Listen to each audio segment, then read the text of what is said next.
We're feeling great. We went 4-0 in the last 2 weeks, yeah. And we've been winning against G2, who is like smashing everyone. Not winning against Rogue is just an actual disaster, you know, because they're 0-9. It was actually not even close. We really want to be the best team, you know, I really want to be the best player. But right now, I don't really see it. I don't think Misfits will come back. I don't see what's about them that would make them, you know, able to beat us.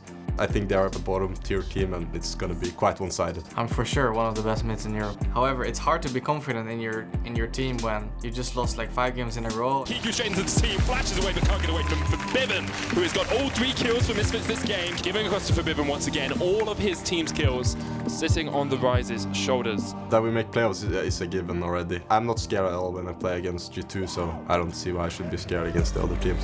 I never stop till I win, and I never make it to 10. If I'm down, I'm back up. So much now, Karthus dead! Cause I am not giving up. I love when push comes to shoving, and He's out of there! He's gone! Right now we are failing as a team.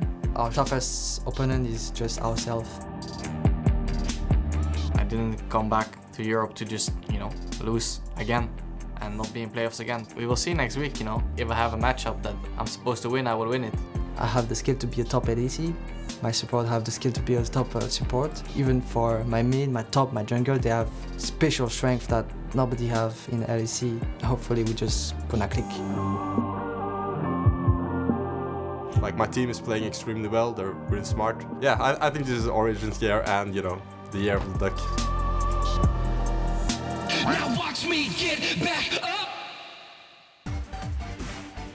Welcome back to the LEC studio for our match of the day, Origen versus Misfits Gaming. Only 1 win is separating the teams in the standings, setting the stage for an explosive fight. And now, at the start of this week, you might have said, oh, this is the OG that beat G2. This is going to be a one-sided affair. But we saw the struggles of Origen yesterday, and we saw the strength of Misfits Gaming in their matchup as well. So tides have turned, I feel like, and now this one feels like it could be some even footing. It feels like it's an unclear trajectory about both these teams. You know, how far will Misfits reach that potential that Hansama was just talking about? And are Origen actually the real deal? It felt like the schedule or strength of schedule kind of hid Origen, that they were facing a lot of bottom tier teams, and then they had that swift, you know, 2-0 against Schalke and G2, kind of in that 1-2 punch, and suddenly they were on everyone's radar.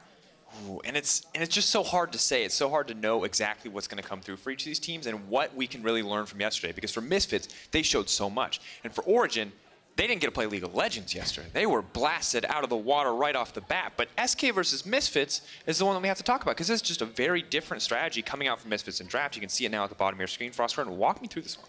I mean, for me, we had some questions about what Moose would kind of bring back to the Misfits squad, and it felt like it was giving a lot of agency and a lot of power back into sOAZ. For me, it was really his Jarvan pick and the power of the flex picks of the Cassiopeia and Jarvan in second rotation. You know, Hansama showing that he can play the AP mages in the bot lane. That was a surprise to everyone. And then sOAZ taking a pick like Jarvan, maybe flexing into the jungle position, and then just smashing kids with it. And it was such a good look. The Executioner callings early, shutting down the Vladimir on the top side of the map. Overall, Hansama playing mages, though, only his second mage game, had, of course, a Vladimir game back last year.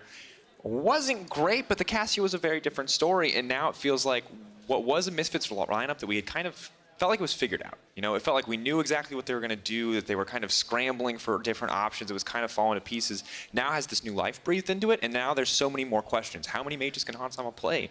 How far down does the flex picks go when it comes into this draft? To me, it's what is the final form of Misfits? You know, again, just to repeat what Hansama had just said, he feels like in every single position, and I think the community feels that as well, that there is that special something, that intangible factor, but we just haven't seen it yet. We do sound like a broken record. It's like, Misfits, they've got to carry through the bot lane. They need to find firepower down there. And yeah, Cassiopeia fits that role, but that shouldn't be where Misfits stall out. They should be able to carry through sOAZ. They should be able to look to Febi as he returns to form. And they have such a cerebral jungle like Maxlore, who should be completely unlocked now that he has all of these superstars in every lane.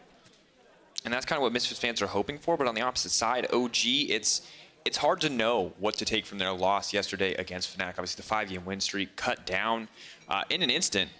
And for me, this game was so one-sided that it's hard for me to imagine taking anything from this one. What do you think the Origen camp was thinking after a game like that? For me, if I'm an Origen fan, I'm looking at Kold and basically all of the decisions and kind of the tempo that he sets. Now, every game usually is going to start with the mid-jungle priority, and if they're, have kill pressure, if they have push pressure, what they do with it. But it just feels like Origen really only live and die about what Kold is able to set up for his team. And so, when he feels stalled out like he was on the Nunu, suddenly they disappear. But if he grabs something like a Kayn, a Karthus, suddenly Origen look worlds different. And now we're going to find out, because the other thing is that if you're seeing this, then we have to assume that Misfits are seeing this as well, because Kold has been a big standout, was the guy that played the Gragas last week that looked so good, that looked so clean, was talking about, hey, solo queue junglers, kill steal with that R, use that Gragas cast, get that gold onto yourself. But Misfits, Maxlore has in the past been an incredible pace setter for this Misfits lineup, and trying to match Kold today is going to be an exciting matchup to look at. And I feel like it means that it's going to be an incredibly dependent drafting game. Origen did pick blue side this time around, and so the questions for me are, with blue side, what is going to be the priority pick for Origen? What do they want? And I'm looking at two things. Either they want a flex pick, something like a Yasuo for the first pick, or they want a power pick for the bottom lane. They want to shove all of their firepower into Patrik's hands and go toe-to-toe with Hansama, as well as deny that pick power away from Hansama. And I like that they're already banning the Jarvan away, not going to give that one over to sOAZ, not going to risk the flex pick as well, and the Yasuo immediately banned out too. We've seen how powerful it can be in the hands of Nukeduck. Maybe Patrik would play it as well. Galio now going to follow, so a lot of very powerful bans and a lot of very personal bans as well. So the question then is, what do we do with the two big ADCs like the Draven and the Lucian? Are we going to let them through the draft and kind of have this trinity of Cassiopeia, though she's going to hit the ban bench, and then Lucian and Draven and see what's up for grabs? Or are they going to all take them off the board and maybe we end up with a, Urgot's left over, he's kind of the next one on the tier list, let's go ahead and pick it up. And so many of the options for flex picks taken out. Galio, oddly, the only one where I don't feel like it would be flex, where it has just kind of taken up role in the bot lane as a support. See what Origen's final ban is going to be here, what else they want to limit from the pool. Now, interestingly enough, the Dravens, the Lucians, Draven now going to get banned, right as I'm about to make the point, but normally we see Hansama's champion pool attacked much earlier, Origen saving it till a little bit later in the draft. And if Lucian gets banned here, which he did, it feels like you do default to Urgot here, unless Origen want to throw a wrench in everyone's expectations and grab something else, and it looks like it's going to be Karthus. And Karthus so frequently the first ban on red side that we've seen over the last couple of days. This champion, of course, can be incredible, can be a flex pick. We've seen the impact that it can have, but we've also seen teams like G2 especially show us how to shut it down. But it does mean that you need to have pushing priority lanes so you can protect the Karthus. We say it all the time, he is susceptible in those early lane ganks, especially when you have a weaker dueling jungle matchup, something like a Lee Sin, like a Jarvan, like an Olaf. So now it's a question, can Nukeduck, can Alphari protect Kold if he does end up with this Karthus pick? Setting themselves up for lane priority. We'll keep an eye on it for now. The Urgot going to be the lock-in. The Alistar going to follow. So very powerful picks on the board. And I like Gorilla getting his hands on an aggressive playmaker. We saw Ignore with the Tom Kench last game. I don't want to see picks like that in the hands of Gorilla. I want to see the aggressive movers, the shakers, the people who can start plays. It's also a huge deny away from Mithy. Both these supports, Mithy and Gorilla, are known Alistar players. Ooh, I like this one. Yorick now coming in as well. If you watched last game, you can see how the Urgot versus Yorick matchup tends to work out a lot of the times. This is, of course, the old Conqueror, but still incredibly powerful on this champion. And the idea for Yorick versus Urgot is that Yorick's just going to outscale him in terms of the side lanes, whereas Urgot's going to bring a bit more team fight power just because anyone gets under that 25% threshold and you automatically delete them from the fight. So Origen already have a lot of pressure in side lanes post lane phase because they have Karthus and Yorick in tandem. Think about how devastating that is and how you deal with it, that they can attack you on so many places in the map. Has to be frustrating.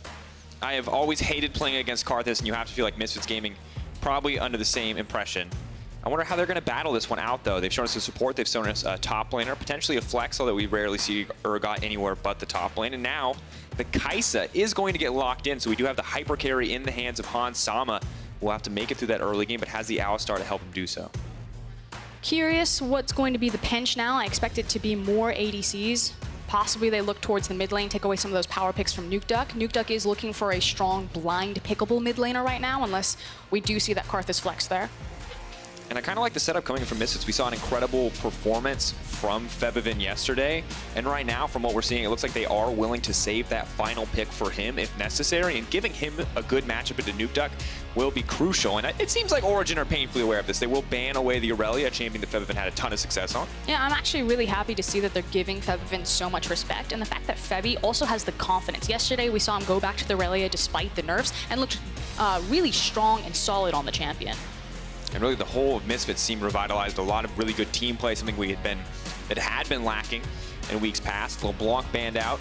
So both sides limiting the potential mid lane pool. Do not want to give Nukeduck his LeBlanc. You saw that even in a very Fnatic favored game, Nukeduck still found 1 or 2 opportunities to almost find those 100-0 kills despite massive gold deficits. But the final ban will come in for Origen. 12 seconds remaining, and they're biding their time, debating what they want to do, how they want to round out this draft. Do not have the luxury of last pick here, so need to be thinking about the blind picks that they can make in the second pick phase. Sejuani will be the final ban. And champions that stand out to me that are still blind pickable here are things like the Lissandra. You can even look towards the Ryze, although Ryze seems to have kind of slipped off of the radar of a lot of different teams. It felt like he cropped up for 2 weeks and suddenly completely disappeared. Yeah, it's interesting because I felt like Aftershock Ryze was so incredibly strong. Maybe this is something that we see pop up once again, but for now, I don't want to believe it, not even for a second. But the Ivern, oh, that's a nice one. Now Maxlore locking this one in. Historically, the start of the season, we talked about Misfits playing around bot, and Ivern is definitely a play around your AD carry kind of champion. I also just love how Ivern completely changes the jungle matchup and a lot of junglers' tempo and how they're setting up their pathing. Ivern opens up massive gank windows. I want to quickly touch about the Zoe before I continue on Ivern, though. I like blind pick Zoe because it makes the blind pick Lissandra that much harder, since Zoe's able to outrange Lissandra and put a lot of pressure and match her wave pushing. So I feel like this is Nukeduck throwing down the gauntlet and say, if you pick Lissandra here, you're doing this against your own interests, so I dare you. I want to see if Febiven will take into that. If he'll go for it. Now the hyper carry, are they going to match here? Will it be the Tristana locked in? And it is going into the hands of Patrik. They have the Tristana Braum lane. And interestingly, Gorilla is now going to be able to pick for Febiven that final pick, that counter pick. But the Braum Tristana lane, one that Blippo had very strong thoughts on, said individually neither of these champs should win lane. Together somehow it always works for Fnatic. Maybe we'll see if it also works for Origen today. But the final pick, this has to be such a tough call from the side of Misfits. They need a winning mid lane matchup. They need something that's going to be comfortable for Febiven. They do opt to go for the Orianna, committing Karthus to the jungle on the opposite side. The Ivern versus Karthus matchup, 2 champions with very unique clears. And this one already set up for some late game scaling. So what I like about Orianna here is that she's very safe as a blind pickable champion. She does fall down underneath the likes of Lissandra or the Syndra, but we talked about how Lissandra has a poor matchup into Zoe, and Orianna then also empowers the 5v5. So if you see that you have Karthus and you have Yorick and you have this crazy side lane pressure from Origen's comp, it makes sense that Misfits are like, okay, grab a really strong 5v5 mid laner, and let's just try to group up and abuse them with the ball delivery service of Alistar Ori and blow them up in a fight, and then Urgot immediately deletes someone. And I actually really like that plan. The other thing that seems so strong from the side of Misfits gaming composition is that with a supportive jungler like Ivern, you have access to that redemption, which can mitigate a lot of the early game impact of those Karthus ultimates, which is going to be important because we've seen what happens when you snowball a Karthus. We have plenty of games of evidence to know just how impossible it is to play those kind of games. But still, this sort of poke composition feels exactly like with the Zoe and the Karthus together, always feels so oppressive to play against if they are able to get to those first items unscathed. So I think a lot of pressure on both sides to execute well here in the early game. Yeah, and now the question for me is, can Origen get through the early game where Kold can make an impact on that Karthus? And with the likes of Zoe, I say yes, because around levels 5, she can start automatically clearing the back wave of creep, so she should always have push priority, at least be able to match and kind of that tug-of-war trade with Orianna. But with Yorick versus Urgot, I feel like that's still skill match dependent. It feels like between a lot of professional players, haven't seen enough tape from Yorick, so I really want to pay attention to what happens on the top side of the map and if that's a possible breaking point early on for Yorick. And we will have to find out once again. Match the day, Misfits versus Origen. This time around, it might just be eyes on the top side of the map. So often, it is that island, but the Yorick into the Urgot may be mixing things up. We will find out. Battle in the standings, both teams racing for a spot in the playoffs. OGs run up the ladder, could be cut short here, and Misfits could find themselves tying the scoreline up. Ooh, and already Froskurinn We check in on the itemization. We can, of course, keep an eye on the level 1, see if anyone wants to get too frisky. But Cole coming in for the Urgot. And that, to me, says, you know, I'm not scared. Not worried about it. I'm comfortable in this matchup. I got the Dematerializer, I got the Cole.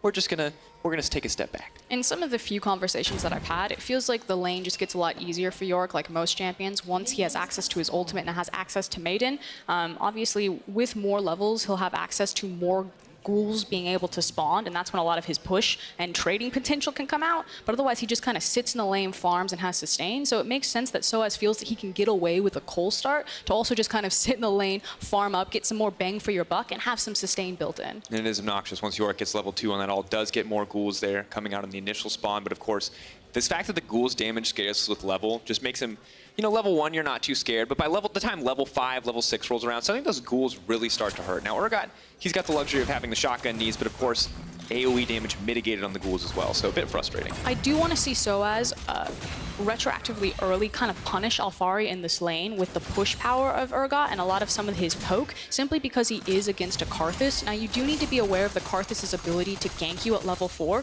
but early on, just like this, sOAZ should get in Yorick's face and really punish him because he doesn't suspect that Karthus will be a high ganking jungler versus something like an Elise or a Lee Sin, so he should be free to be super forward in this lane and try to get as much early advantage that he can against Yorick before Yorick outscales him in a side lane. And once again, level's very important for Yorick. You can see early on here, it's going to take a last hit with that Yorick Q, or it's going to take 12 minion deaths from either side to spawn a grave. 3 graves is going to be able to get you those ghouls. Once you have the ghouls, you can start to fight the Urgot, but without them, you are in a bit of a difficult spot. sOAZ will spot out Karthus on the top side. That gives information over to Maxlore. For now, the Ivern will remain with the defensive pathing, and unique junglers here, and that neither one wants to particularly interact with the other, but they both may look to those lanes to find some early action. And I think you called it, Drakos. You know, when you have an Ivern, not only does it help kind of these hyper-scaling ADCs because of how they can approach a tower, you place a bush, it makes sieging very powerful, but also his itemization into Redemption early on is kind of a semi-counter to the likes of Karthus.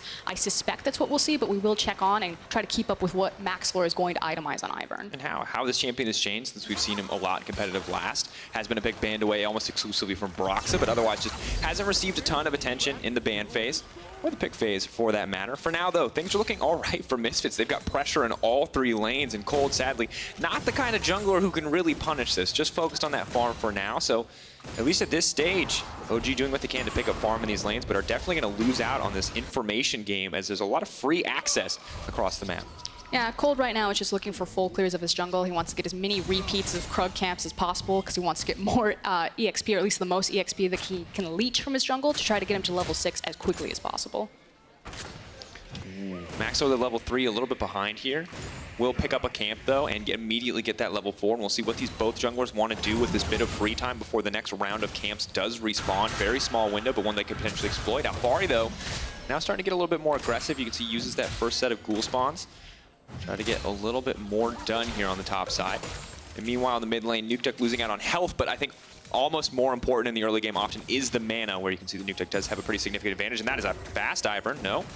Runs in and just runs right back out. I thought Maxlore might try to go for the play there, but just getting a little frisky, just running in. I believe the ward that Patrik dropped was right on time. I'd have to get another look at it, but I glanced over at the other screen, thought it came back, and Patrik just dropped a ward right on Ivern's face. Maxlore was like, nope, turned around, walked it the other direction. And once again, this is his time. He's trying to fish, he's trying to look for these opportunities, trying to look for these plays, and now, so getting that level 5, as you mentioned, Froskurinn, things start to shift a little bit in Nukeduck's favor, as it will be a lot easier to clear out these waves. Here we go. Here's the replay. Yeah, Patrik literally just dropped the ward as Ivern took the corner. Beautiful timing. Very lucky from Patrik, or well played. We're not 100% sure without the team comms, but we'll give him the benefit of the doubt on that one. Jungle camps now do start to respawn, so the brief window where Ivern was starting to look out and to get adventurous will close.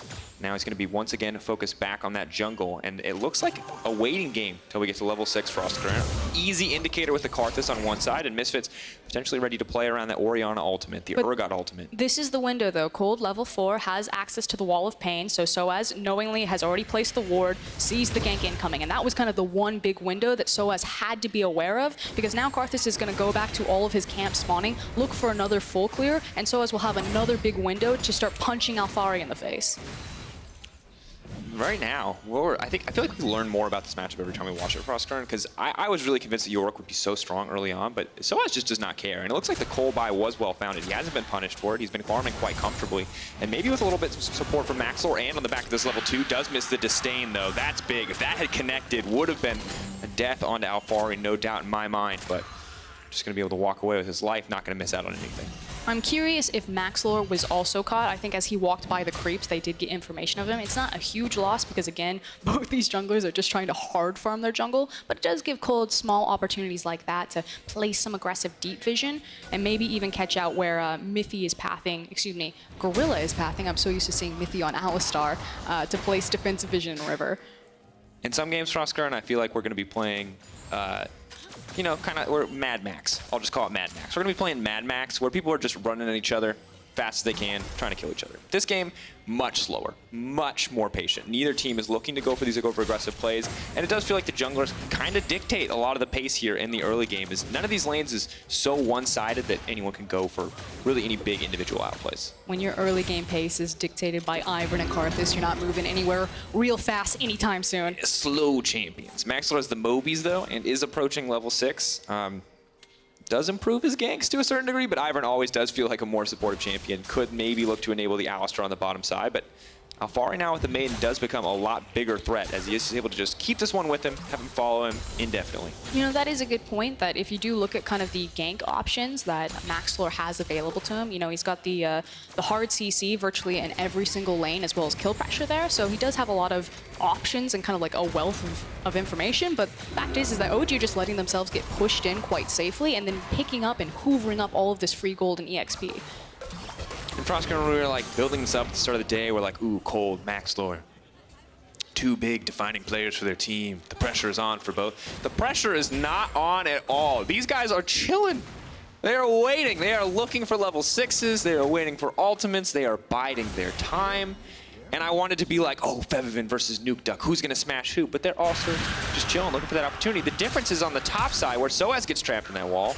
And Alphari, while he was suffering earlier, is now starting to lay the smackdown onto this Urgot. Maiden, just so incredibly powerful that it's going to start to turn that matchup. And instantly, as I talk about it, First Blood comes in. Great capitalization on the side of Misfits. You just got to catch the curse at Froskurinn, and it's going to come true. And that's the thing. We talked about how Origen are just sitting under their towers, hoovering up all this gold, but that does mean that the EXP advantage is going to Hansama and Gorilla, and they use it to abuse it. And here comes Alphari. Comes in. Karthus ulti 2. Maiden going to cut him down. Kold's going to grab a Dark Harvest stack, and that is all she wrote. That is the combo of the Yorick and the Karthus. Maxlore going to fire back, though, with an Infernal Drake on the bottom side. His bot lane is there to back it up, though, so it does feel like a one exchange for Misfits in the end.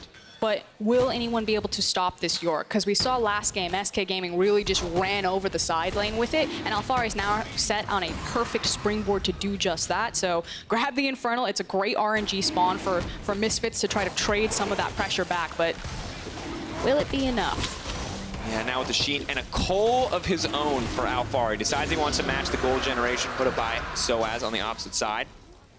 We take a look back at this one more time, and you can see just waiting for that Unbreakable to fall and the immediate engage. So well timed there. Yeah, and didn't even have to use the ultimates despite the fact that they had the EXP advantages. Now we look top lane.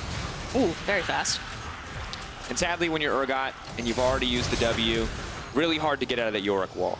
Without the Purge, you do not, your attack speed not high enough to break it. You see him use it right there at the end, and the icing on the cake really is the Karthus coming. I don't think he was necessary. I'm going to be honest, Froskurinn, but donating a kill to a Karthus on your team never feels like a bad idea. And it's always just obnoxious because you can never find yourself in a situation like that because the dive threat is so incredibly powerful. And now Kold just continues to snowball up. And we see Maxlore 52 CS starting to fall behind in the jungle matchup. The kill as well. Dark Seal coming in for Kold. Feels like mostly for potions, but now that he's got a kill, he can pretend that it was for the big snowball factor. 2 stacks already, working towards that Runic Echoes in the jungle enchant. Will add additional bursts to that ultimate next time it's available. And that is a window that OG can try to play around. The next time that's up, they can look to get some work done. But I feel like I feel like everyone has just agreed to keep playing lane phase. No one's looking to make any crazy swaps. No one's looking to break down any towers. Just seeing this drawn out effect in the lane phase for now. And Gorilla and Hansama have to be feeling confident. You can see the BF Sword double pickaxe coming in for Hans. Trying to get the Q unlock, which he succeeds. Here we go. Nukeduck now ghosting. Does get locked up. Daisy's going to come in as well. Febiven going to look for the follow-up play. The flash out from Nukeduck. Well played exchange there in the end to turn around what could have been a disastrous Sleepy Trouble Bubble. And Gorilla potentially overstaying his welcome. The knockup is going to come out, but Hansama just goes right in onto Patrik. Tristana not able to have the damage, but Mithy is there to block it out. Maybe they can keep the play going, but no, the Buster shot just for the disengage.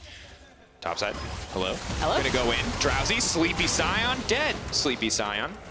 You sleep for a long time when you die, I've heard. And now immediately going to shift their attention to the Rift Herald. So what was once a passive game is now exploded here with some topside action. And I'm curious how sOAZ got cut out in the river. I'm sure we'll catch it on the replay, but obviously a dangerous position to be in with Febiven having just used the Shockwave. So of course Misfits were going to be at a disadvantage fighting the 3v3 on the top side of the map without one of their key ultimates. And additionally, once again, a lot of strong champions here on the top side of the map. This is where Origen are strong right now. They already had that first kill. You already had that Yorick with the Maiden just following him indefinitely. So it feels like Origen playing to their strong side. And the thing is with Zoe and Yorick, champions that, I mean, Yorick's dependent on his ultimate, but the idea is that they don't have big, massive cooldowns like the likes of Urgot ult and like the likes of Shockwave, that once you use them, they can continue to apply the pressure. You know, Febiven, or excuse me, Nukeduck is going to constantly be looking for plays as Zoe instead of just one big cooldown. Okay, 2 minutes later, I wait, I got my cooldown, look for another play. And as a result, slowly but surely, we do see Origen building up these gold leads, playing around these abilities, and we can check out a look at how this fight played out. sOAZ moving to contest this vision, has mid priority, feels like, hey, I am comfortable, I am good, but Alphari immediately walks down, willing to sacrifice a few of those creeps to get this fight going. Yeah, unfortunately, just a little bit too greedy on the crab, it looks like, and then got caught out in the baby cage. And you're hoping there that your team can back you up as sOAZ, but just no one really in a good position to respond. Absolute vision control from the side of Origen. I mean, like you said, sOAZ thought that they had mid priority, the way it was actually crashing into Nukeduck's tower. Just Maxlore and Febiven were on the other side of the lane. Not in a good spot to respond. All right, so far in the early game for Froskurinn, he can retake a look at what's happened here. We've had Karthus and Yorick doing a lot of stuff, making a lot of things happen. We've had OG's bot lane holding on for dear life as Hansama and Gorilla continue to get more aggressive, start to build up a bit of a CS lead, have a few of those tower plates down. So now it does feel like a story of top versus bottom. We've got Hansama for Misfits trying to hold it together, whereas Alphari and Kold, really the question is who's going to stop them at this point? I mean, the one person that probably feels like they're in a bit of trouble is this top lane, especially as the Rift Herald has been summoned, because I feel like Patrik and Mithy are totally fine falling down 10 CS when they have the likes of a Tristana and such a hard winning top side. But Misfits, they're going to try to break that. Mithy going to block whatever follow-up damage he can. Now leaping out, but they wait for the Unbreakable to come in, and now they're going to chase this one down. Patrik burned down where he stands. Nukeduck now trying to fire back, though. Stop this tower from going in for a bit more damage, but is going to miss there. Sleepy Trouble Bubble does go in. Mithy's still alive. Knockup comes in. They're body blocking for Hansama. This one is getting drawn out, but meanwhile on the top side, all this time being burnt is just time going into the back pocket of Alphari and Kold, who continue the push on the top side, who look to break down these tier 2s. Everything now going in the favor of Origen as this fight just keeps going. Gorilla wants to turn it into the knockup. It is knocked back. Mithy now taken. No! Manages to survive, manages to buy a bit more time, and Nukeduck just cannot be stopped. The Zoe is terrorizing the Misfits team. Nukeduck with the blue buff is able to just constantly keep spamming all of the abilities, manages to hold the tower, and meanwhile Rift Herald and Yorick did so much work on the top side of the map. That's a huge win for Origen. For Febiven though, now getting pressured in the mid lane, the Karthus ulti coming out. Right. Gorilla. Oh no! No! That's a Runic Echoes completed. That is a Dark Harvest, and that is a dead cow. Kold. 2-0-1 on the Karthus. And this is once again the scenario you do not want to play against. Urgot is already down 0-2. The Trinity Force well on the way for the Yorick on the top side, and Kold steadily building up those items. Level 9, when that level 11 comes through, the level 2 ult, things are going to get even harder for this Misfits lineup. That was a clincher. I feel bad for Gorilla. We've been there. You cross your fingers, you hope. Maybe this time it won't do enough damage, you say to yourself. You're trying to eyeball it. You're like, I can walk this one off.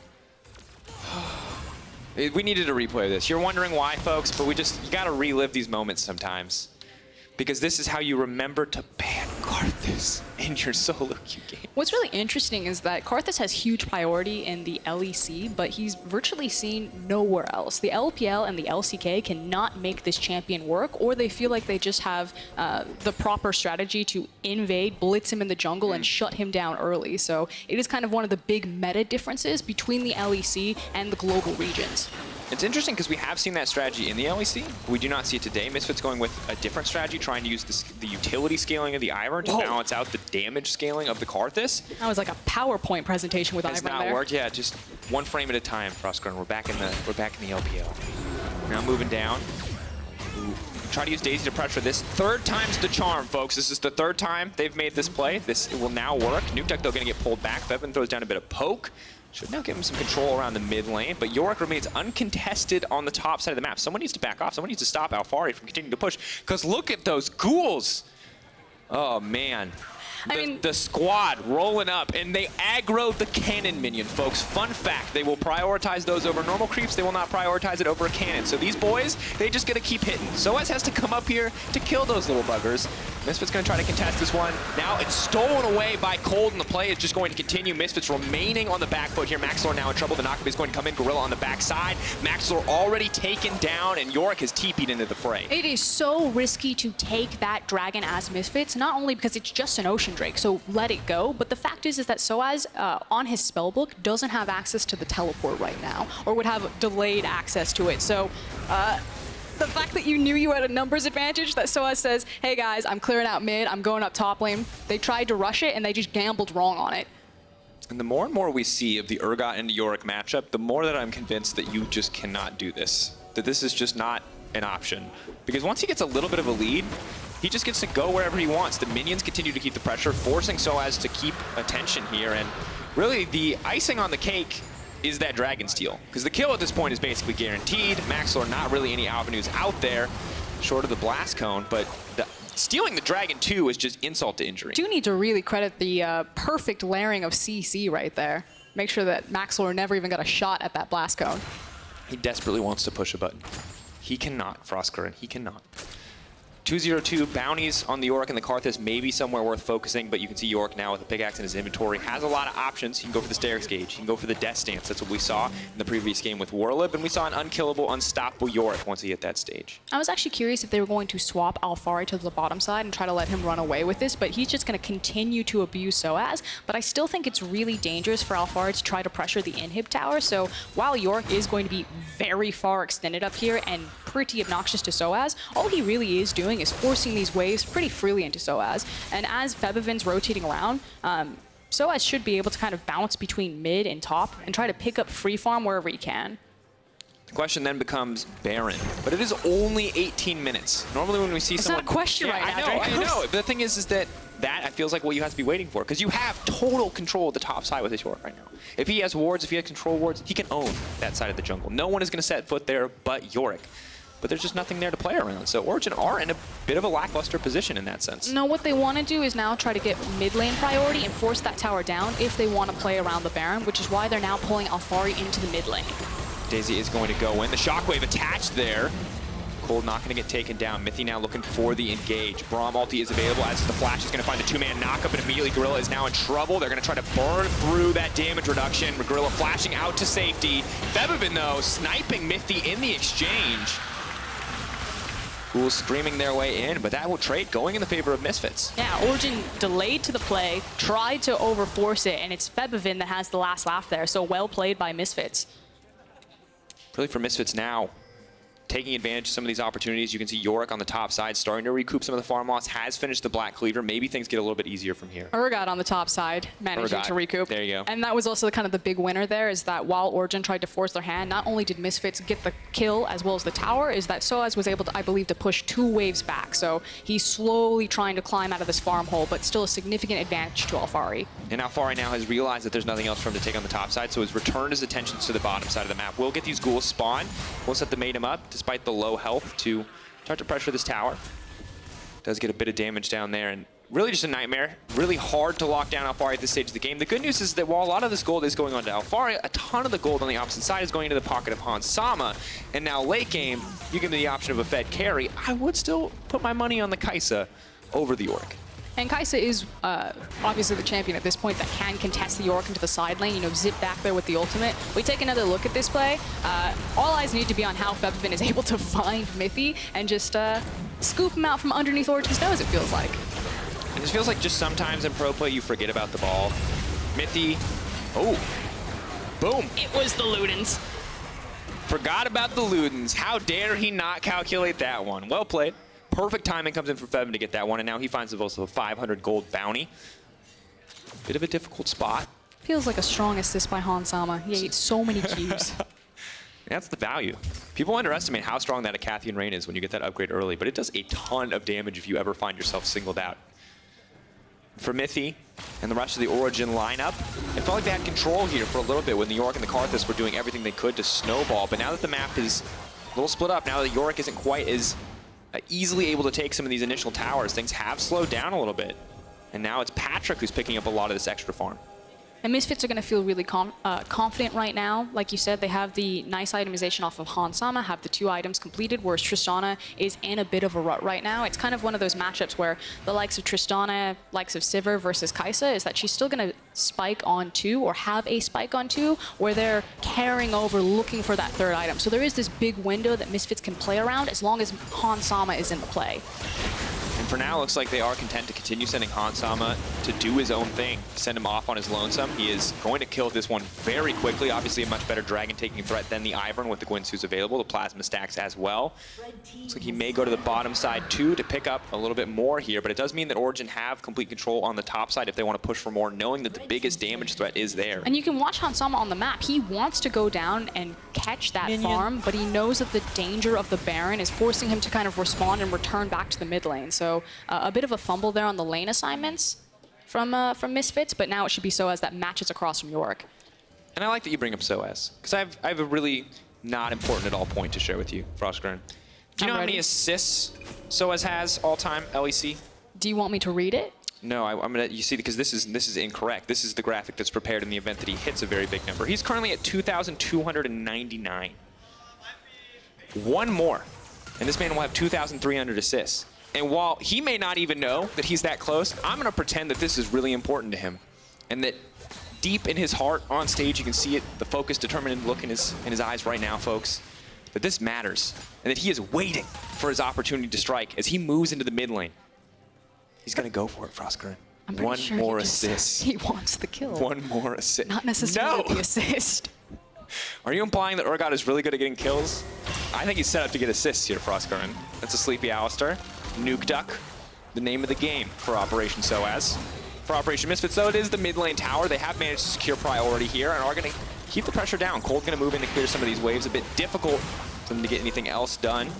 Decent sieging with the bushes from Ivern, but of course, very good wave healer with the Karthus and the Zoe. We're naming everything in Operation. This is Operation Avoid Yorick. So this is how this is going to go. We're going to play tug of war with whatever lane Yorick is in. He's going to push it forward, then you're going to push it back. And then in that tiny window, when he's not taking everything off your yard, you're going to try to make a play somewhere else.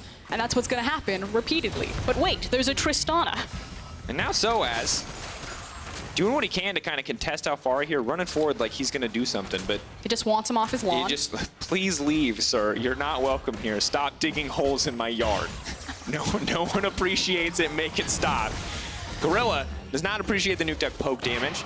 And as interesting as this mid lane is, I feel like in a moment's notice, there's no doubt in my mind that someone can just get to lead in the mid lane. But both teams seem content, or rather OG seem content, to just continue letting this Yorick live in the sideline. They seem content saying, hey, Misfits, as long as you're putting people here, we'll keep playing here. Yeah, and it's exactly that. You know, even with the Tristana, because they've now pushed Patrik out into a side lane, even though he's just kind of absorbing the farm, the fact of the matter is that Origen are trying to split up the map and either abuse how obnoxious Yorick is, abuse that if they find a pick, they have the Karthus so they can attack anywhere on the map, and then make sure that all of their carries are simultaneously getting farmed. Because the more that Hansama and Febiven stand in a lane together to wave clear and kind of successfully hold Origen when they do manage to push up mid lane, means that you're dividing gold between your two resources.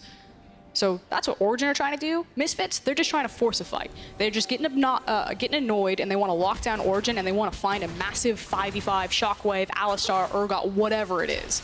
I mean, they have the building blocks for the Wombo combo. We've seen it. We've seen what an Alistar and an Orianna can do. Orianna is getting more items, has double flat pen here, has the Morellos building towards that death cap. Maybe a Zanya's stop along the way, but for now, at least has the stopwatch if it comes down to a clutch team fight. Origen, though, are having none of it. They back off. They see multiple members come into topside. They walk away. This is the Alphari show, ladies and gentlemen. One Yorick versus the world. 4 other people going to farm. and wait for the Yorick. It's musical chairs around Baron. That's what the other 4 are doing. They're just, okay, we can't leave this objective alone. Hansama's like, Tristana gets to farm a side lane, by god damn it, I get to farm a side lane too. And I want to know what the comms sound like, Froskurinn. Because for OG, I feel like it's very simple. It says, Yorick's on side, we're good, we're fine. For Misfits, I want to know, are they saying, oh, it's okay, we don't need to catch these waves, we can go for the fight? He looks like they may have found the fight, because instantly, Nukeduck is dead. Misfits turning their attention down. Do they want to extend the fight? Do they want to go for the Baron here? They need to make a quick call, because Yorick, the pressure is still being applied there, and it looks like the call is going to be the Baron. Hansama moving in to clear out a little bit of that vision. It's a race. You look at Yorick. Tristana going bot side. Are we getting a base race? It is 26 minutes into the game. The Baron is in the sights of Misfits. And Patrick's going with him. They've got 2 members there. They've got the Maiden. They could just look to end this one. If they get the Baron, they will get the empowered recalls. OG are not contesting this one. It looks like they will trade the inhibitor for the Baron buff in the end. If that Baron was stolen, no doubt in my mind, the game would have ended, but Origen not going to take the risky play. Excellent call from Origen right there. Yes, Misfits get the Baron, but old school logic is that when you get the Baron, if you lose your bot inhib, you're basically using the Baron defensively. So I actually really like this from Hansama, but they have to be so careful. So Maxlore's trying to scout out on the side, as well as pulling down Febiven to shadow them to make sure that they can force this tower. But still, good response from Origen, and now what can Misfits do with this Baron? And the gold is now dead even as well. Froskurinn 47.8 to 47.9. They are able to break 1 tower already. What else can they get done? What else can they make happen? Yorick, of course, moving into the Dragon Pit. Looks like he will be soloing out the Drake here. Grabbing that one for the team is going to be the Ocean. Will be nice to have for that side lane split push threat, as well as for the Karthus in the jungle, but not going to be the same threat as one of those Infernals at this stage of the game. So at this point, what Origen want to do is they want to make sure that while Misfits are resetting the map, before they get to kind of group up and use their Baron and use their 5v5 composition in one lane, they want to hard force everything else, so it eats up time of Misfits' Baron timer to go out and clear these waves. Like sOAZ is like, gotta go to this top lane, gotta fix this wave, then I'm gonna group with you guys. And while this is happening, Origen want to move underneath Misfits, not fight them, unless they can get a pick off of Nukeduck, and then just constantly, again, play this musical chairs around the map where they just annoy Misfits, keep them rotating to wave to reset map. And honestly, it's not a super bloody team fight, which is a play-by-play is always my favorite thing to watch. But I do enjoy the clean League of Legends, and for now it is clean. The pick almost going down into Gorilla. Will hold on to the ultimate for now. Is forced to get out of there. And really, OG as a team, very slow, very steady, very patient. They've shown a few weak points. That is Misfits finding those kills. But when you look at the Misfits lineup, 2-0-0 for Febiven. sOAZ, though, could find himself toe-to-toe with Alphari. The OG lineup is going to be here first. sOAZ needs to get out of dodge. They're going to continue this play. The blast cone is there as well. sOAZ trying to make it out to safety, but he's been stunned up, and he's going to get taken out. Kill goes over to Patrik, but Hansama is immediately on the bottom side. Suddenly the tempo is kicking up, ladies and gentlemen. We are now looking for an inhibitor, potentially, if Misfits want to push for a bit more here to keep this play going. They are going to continue. Mid lane is pressured as well, and it looks like they are now just going to group. They're trying to die. They want to extend this advantage. And this is exactly where Misfits want to be. They want to be using the Baron aggressively on the towers. Origen overcommitted to the attempted pick, although they did kill sOAZ on the tankiest member, so it took a long time to kill him, and that let Misfits do something. I like the fact that Hansama also attacked the super minion wave to make sure that that wasn't going to be an obnoxious pressure point on the bottom side of their map by just forcing it through. And a battle of picks versus Yorick split push appears to be the story so far. Big fat bot wave, going to continue pushing though, because the inhibitor is still down, despite kind of taking care of that one earlier with Hansama. And now we look across the board. Gorilla and the rest of this team have good opportunities to get in. The death cap now finished for Febiven, so hugely powerful Orianna if you can find that multi-man shockwave. And it's a similar story for the Kai'Sa at 3 items.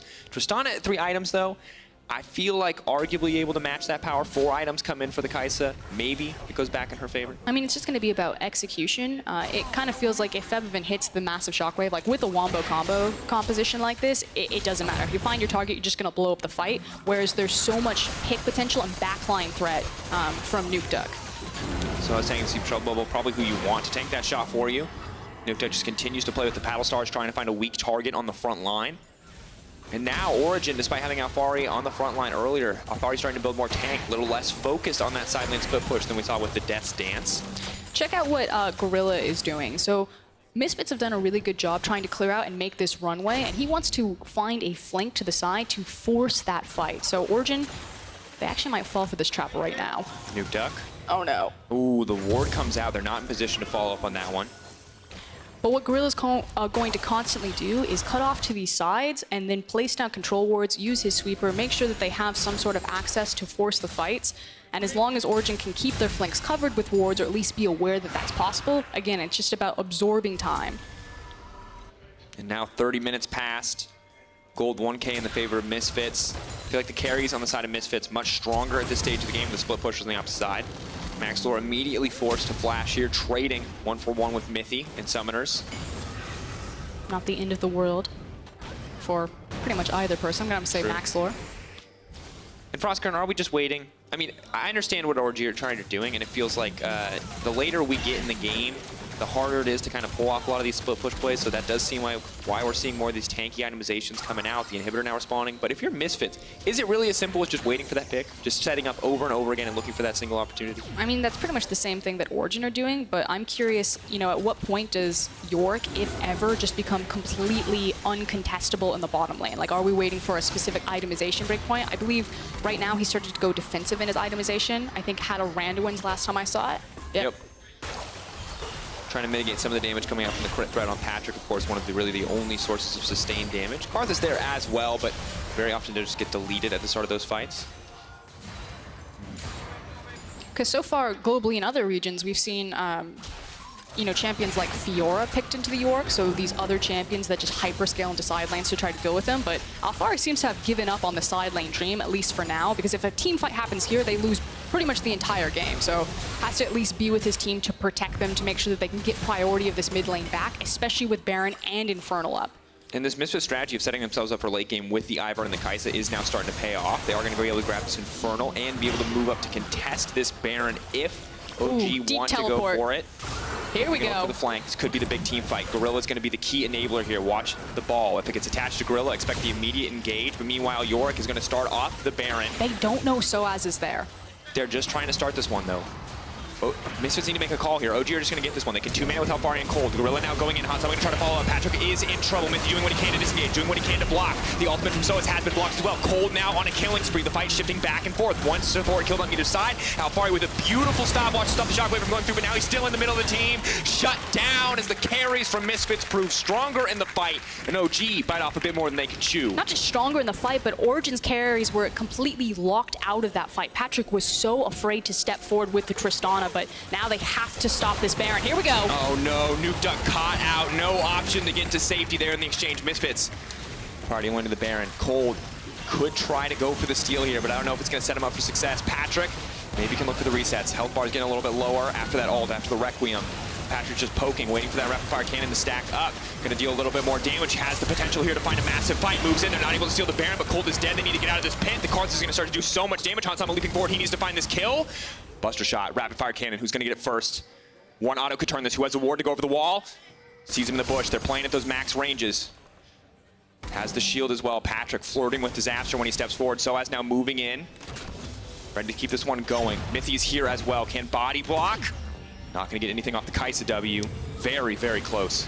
And what has been a very tense back and forth game as Misfits were run around the map, they finally consolidated all of their resources. It was sOAZ who teleported, who got to the side. It wasn't necessarily him that started the fight, but the threat of the Urgot from the side meant that Nukeduck had to use his cooldowns to zone out the Urgot and didn't have the cooldowns to follow up on the fight in front of him. Look at Zoe. She's not doing anything right now for this fight. Just such a difficult spot to be in. Starting the fight with Patrik chunked out makes it so incredibly difficult. And Kold, of course, with no front line there so quickly. And Yorick as well, not your ideal tank, means it's hard for the Karthus to function in that scenario. And just beautiful play here for Maxlore to find this one. Yeah, I love how he used Daisy around the corner there. It's a bit of vision. And Froskurinn, for Patrik, you gotta feel, does manage to heal up over the course of this fight, but so close to seeing that dream moment, that montage moment. They steal the Baron here. Patrik pops off. It's a quadra from Patrik. He can hear the crowd. It's just not meant to be. There's too many defensive tools there to protect Hansama, and despite the range difference between the champions, Patrik just cannot find that last hit to secure the kill. But another Baron for Misfits, and hopefully this time around they're looking to try to crack into this inhib line. It's still so difficult to do because of the amount of wave clear that you have between Karthus, between Tristana, between Yorick. So again, if they're going to try to force it out on a side lane with Hansama, has double Infernal, very fed. Look at his itemization across from Kai'Sa. He's going to be a massive issue to deal with. Or if they're going to try to consolidate all five and again look for that wombo combo. But And now I'm looking at the Karthus, kind of hoping to get more out of this one from Kold in the fights to come, because he has so much of the team's gold. You look at like the 3-1-2 scoreline, you see the death cap is there as well for him, matching Zoe in terms of gold despite the massive farm difference. And on the opposite side, we see a 5K difference. 5K difference in the mid laners. The 80 carries as well, 3K in favor of Hansama, and that is absolutely brutal. Yes, you have all this gold on Alphari, but it's just not worth anything in these fights. Origen just want to clear and to stall. Hoping to back off, hoping to buy a bit more time. For now, though, one inhibitor at least is going to go down, but they're hoping to make it a trade as Alphari is on the bottom side of the map. He wants to get one back, but they may be giving up a 2-for-1 here. Nukeduck trying to find the poke. He's not connected. Sleepy Trouble Bubble on the Alistar. Febiven going to grab another tower. sOAZ here to clear it out, but it is an inhibitor for an inhibitor. Misfits going to respond with a second one, making it a 2-for-1 in their favor. Misfits set up for a slow, steady closeout, but it will take at least one more big fight to make it happen. And normally at this point you'd say that 2 inhibs down means the team's going to lose, but because it is a Tristana, it's like if it's a Sivir or a Trist, that even if you're missing 2 inhibs, the amount of wave clear on this champion is just absurd. I mean, massive attack speed steroid at this point, huge range, a lot of damage output with the 4 items. 75% crit chance, exactly where the Tristana wants to be. See what the final itemization option is. Maybe goes for more aggressive items. Hansama has completed his build now, opted for that final item, Guardian Angel, making it even harder for them to come out on top in these fights. So at this point, I just want Misfits to choke out Origen on the map and look for the Elder. They don't have to be as a whole team to take this one. They can actually just have a tank stand with Kai'Sa. They're this fed that she could get it for free. As long as they continue to apply pressure, have priority in these lanes surrounding the Elder, and then opening up space for Hansama to do it. And double Inferno really is the insult to injury, because if this Elder does come through, they're just going to have so much damage in the back pocket of Hansama. Origen getting this, though, could start to turn things around for them. A bit more true damage. And everything both teams know how important this fight is. Origen have some good kind of edge vision. They know that it has been started. They're debating if they want to move on this one. This very well could be the final fight. Origen need to just go back into the lane, get mid priority. You've cleared out some vision. You've at least placed something down. There we go. That was the big bush. Is the Ivern bush working against them? Now it's Origen starting to clear out. They've got the mid priority. Patrik just going to leap in, though. Bold decision. Not able to do a ton of damage. Check out the 2 super waves.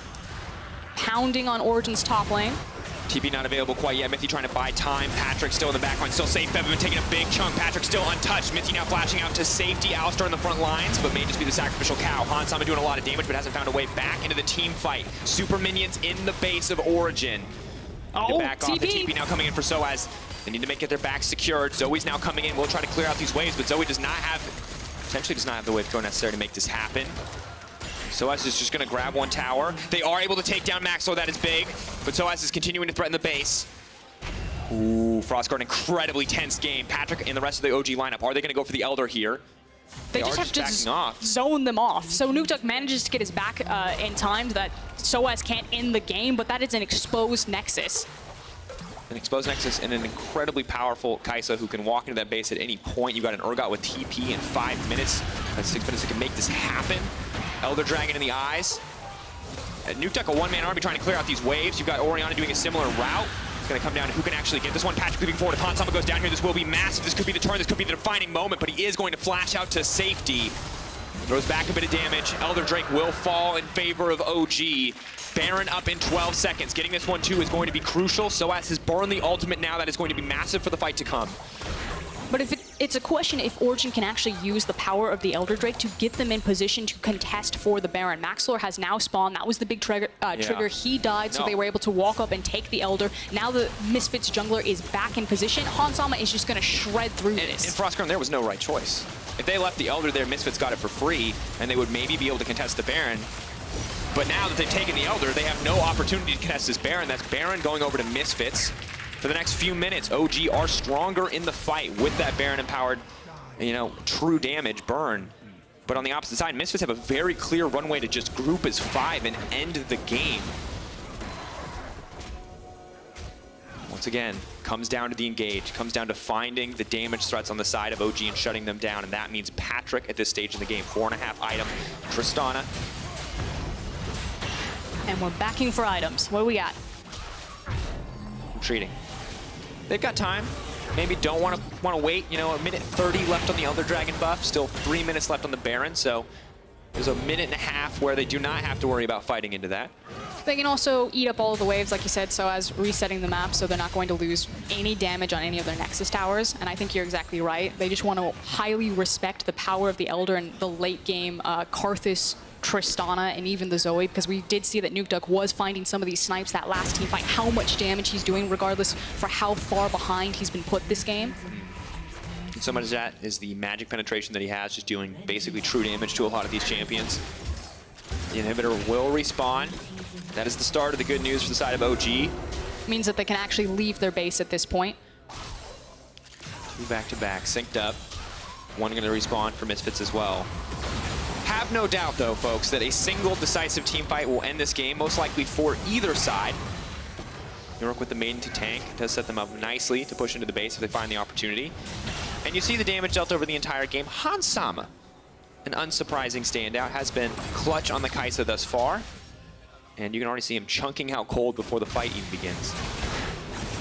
Like you said, this game will come down to a single team fight. Either squad can really end it at this late a point in the game. So it feels like everyone's just kind of playing on a knife's edge. This match so important for both teams' playoff hopes. Take a look at the standings. 6-5, 5-6. Something we haven't touched on as much in the heat of what has been a very strategic game. Patrik flirting with disaster when he steps forward to auto-attack Hansama, but the shields from Ivern are just too big. The shield from the Bloodthirster as well. So hard to hit the actual health bar of Hansama. I mean, Orianna, Ivern, Kai'Sa, so many shields that can apply to her. Hansama is so free to step forward like this. Half of Gorilla's health is gone. Nukeduck continues to land the poke. Hansama trying to find an avenue in. Daisy has been called out. Mithy has already now used the ultimate and the unbreakable. Once that one's down, that is the window of opportunity for Misfits trying to fight. For now, they are just going to settle for the inhibitor. Misfits playing this one slow.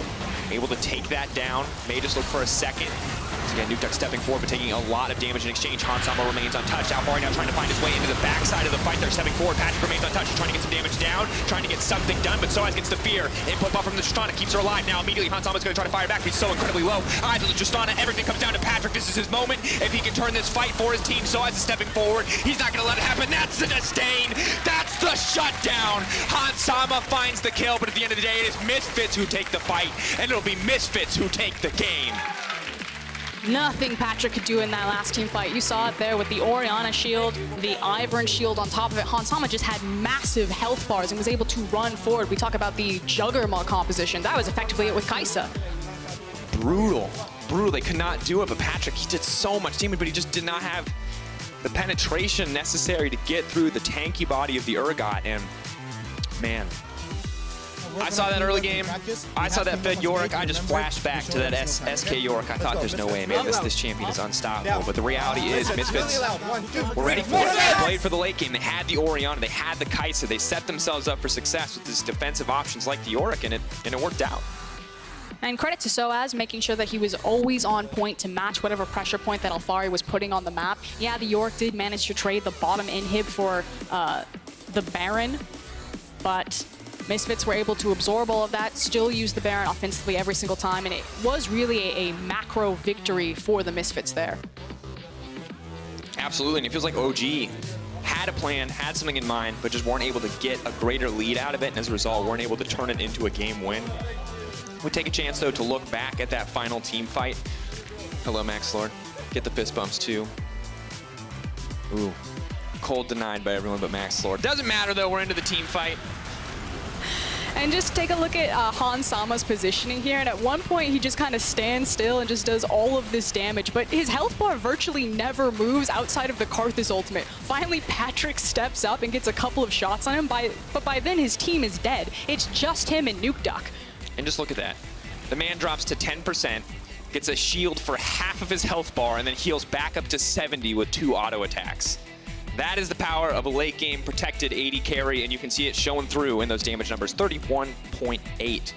An absolute machine. Hansama definitely earning this composition with the team, playing around and setting him up for success. And what's cool here is if Misfits have proven to themselves that they can leave a power pick like Karthus open because they feel that they have the necessary answer with the Ivern pick and the Redemption. Now, normally we do see the Ivern banned in second rotation, at least that's when a lot of those bans have been cropping up in the LEC, but this time around it managed to slip through and it felt like, okay, we know you're going to take the Karthus. There you go. We've got the answer for it, and Misfits have shown their hand. And of course, we're going to get more insight on this game after the break, as Quickshot is talking to Misfits coach Hussein Mouzi. 2-0 since his return to the stage, drafting and setting this team up for success. And it is a good look for Misfits. Yesterday, I feel like just outdrafted, outplayed. Today, it felt like out-strategied. Is that a word? Out-strategied. I'm going to say out-strategy. That feels like the appropriate term. You're not out-strategized, I've been told by production. That's how you know you really messed up, is when they correct you. After our match of the day, you guys have one thing left to do, and that is vote for your key player of the game. At LEC Sports on Twitter is the place. Maxlore, Febiven, Hans Sama are your options.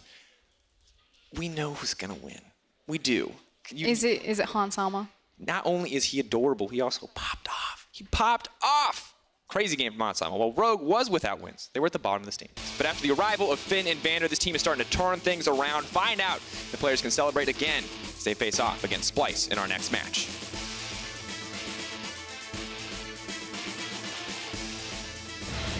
Misfits, they're going to try to break that. Mithy going to block whatever fall of damage he can. Now leaping out, but they wait for the Unbreakable to come in, and now they're going to chase this one down. Patrik burned down where he stands. I'm fine. Promise to the ulti. Yep, nice. For Misfits, I want to know, are they saying, oh, it's okay, we don't need to catch these waves, we can go for the fight? Or he looks like they may have found the fight, because instantly, Nukeduck is dead. Going to deal a little bit more damage, has the potential here to find a massive fight. Moves in, they're not able to steal the Baron, but Kold is dead. They need to get out of this pit. Hans Sama remains untouched. Alphari now trying to find his way into the backside of the fight. They're stepping forward. Patrik remains untouched. He's trying to get some damage down, trying to get something done, but sOAZ gets the fear. Input buff from the Tristana keeps her alive. Now immediately, Hans Sama's going to try to fire back, but he's so incredibly low. Eyes of the Tristana, everything comes down to Patrik. This is his moment. Hans Sama finds the kill, but at the end of the day, it is Misfits who take the fight, and it'll be Misfits who take the game.